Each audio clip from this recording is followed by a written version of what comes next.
Terrible days are here. Prepare or you shall perish. 이제야 미국 대선 개표가 모두 끝났습니다. 최종 선거인단 득표수는 해리스 226표, 트럼프 312표였습니다. 저는 올해 5월부터 트럼프가 당선된다 말씀드렸었고 선거인단 득표수 앞자리까지 이렇게 미리 알려드리며 트럼프가 대승을 거둔다 말씀드렸었습니다. 미국 대선에서 당선되려면 각주 선거인단으로부터 270표를 받아야 합니다. 트럼프 3땡땡, 해리스 2땡땡. 앞자리가 다를 정도로 트럼프가 압도적으로 승리할 것입니다. 미국의 모든 주요 언론사들이 해리스의 승리를 예상했고 My prediction based on the work I've been doing, Kamala Harris will win both the popular vote, I say by 5%, and win the electoral college vote with at least 277 트럼프의 electoral 개인 votes. 언론사나 다름없는 극친 트럼프 팍스 뉴스마저도 어느 쪽이 이길지 모르는 근접한 결과가 예상된다고 했습니다. 여기에 결정적으로 1984년부터 지난 40년간 한 번도 대선 결과 예측에서 틀린 적이 없는, 그래서 대선의 노스트라다무스라고 불리는 엘렌 리치만은 개표가 시작된 후에도 해리스가 승리한다 말했습니다. 과연 누구의 말이 맞았습니까? 이제와 고백하지만 저는 처음 하느님께서 트럼프가 총 맞아 죽을 수 있다, 그를 위해 기도하라고 말씀하셨을 때 트럼프를 위해 기도하지 않았습니다. 트럼프가 총에 맞아 죽는 것도 나쁘지 않다고 생각했기 때문입니다. 유튜브에서 몇몇 분들이 트럼프의 암살 시도에 관해 예언하는 모습을 보며 그렇게 되었으면 좋겠어, 지금도 먹고 살기 힘들다고 같은 생각을 하기도 했고요. 하지만 정말로 총알이 스쳐 얼굴에 피범벅이 되는 모습을 보게 되자 저 노인네가 그래도 자기 딴에는 미국을 위해 목숨이라도 내놓겠다고 저러는구나 싶어 그 진심이 느껴져 울컥하기도 했고 이번엔 정말 죽는다, 그를 위해 기도해라 라며 두 번째 암살 시도가 있을 것임을 하느님이 말씀하셨을 때는 그래도 죽는 건 아니지 싶어 트럼프를 위해 진심으로 기도를 하기도 했습니다. 그럼에도 저는 끝까지 트럼프가 대통령에 당선되지 않기를 바랐습니다.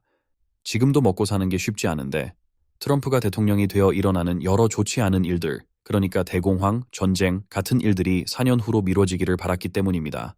미래의 일들은 여러분들이 생각하는 것보다 많이 유동적입니다. 이 내용을 보시며 저에게 옹호적이신 개신교 성도님들이 크게 불쾌해 하실 수 있기에 미리 사과부터 드리겠습니다. 저는 개인적으로 트럼프를 싫어하지도 좋아하지도 않습니다. 트럼프는 용산 폼파리 수준의 인성과 양심을 갖고 있는 장사꾼일 뿐인데 제가 그런 사람에게 무슨 사적인 감정을 갖겠습니까? 트럼프를 욕하려고 이런 영상을 만드는 게 아니니 너무 기분 나빠하시지 않으셨으면 좋겠습니다. 너무 제 중심적인 얘기만 늘어났네요. 이제 트럼프의 정체를 밝혀드리겠습니다. 대선 투표 전날 기도 중 하느님께서는 저에게 환시로 깊은 바닷속에서 올라오는 어떤 괴물을 보여주셨습니다. 이 괴물은 양복을 입고 있었는데 이 괴물의 한 손에는 컨테이너 나 유조선 같은 모습의 선박이 올려져 있었고 다른 손에는 사람들의 목숨이 올려져 있었습니다. 제 동영상들 전부 다 노란 딱지 붙어서 광고 수익도 한 푼 없는데 구글 AI가 돈을 내지 않으면 사람 모습을 안 그려준다고 해서 그림이 이런 모습이 되었습니다. 양해해 주시길. 수익도 못 올리는 와중에 돈까지 내가며 그림을 그려달라고 하고 싶지는 않았습니다. 저는 오늘 아침까지도 왜 하느님께서 이런 모습을 보여주셨는지, 이 괴물이 무슨 뜻인지 이해를 하지 못하고 있었습니다. 그런데 갑자기 이 환시에 대한 이해가 오기 시작했습니다. 이 괴물은 앞으로 트럼프의 정책을 상징합니다. 유조선, 컨테이너선들은 국제무역을 상징하고 사람들의 목숨은 유럽과 중동에서 확전되는 전쟁과 관련이 있습니다. 앞으로 푸틴이 우크라이나가 아닌 다른 나라, 저는 자꾸 폴란드가 떠오릅니다. 를 공격하는데 트럼프는 푸틴의 든든한 지원자 역할을 해서 죄 없는 수많은 사람들이 사망하게 됩니다. 트럼프가 당선되던 날 러시아는 완전 축제 분위기였다는 사실을 아십니까? 푸틴은 트럼프의 암살 시도 당시를 언급하며 트럼프는 정말 상남자 같았다, 멋있었어 라고 트럼프를 상기하며 트럼프의 당선을 축하하기도 했습니다.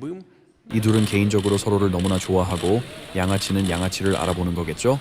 이런 개인적인 친분은 유럽에 큰 비극을 가져올 것입니다. 저는 올해 여름에도 말씀드렸듯이 앞으로 중동에서 이란과 이스라엘이 서로의 존망을 놓고 전쟁을 하게 되는데 이때도 트럼프는 이스라엘의 왕 네타냐후를 적극적으로 지원함으로써 결정적인 역할을 합니다.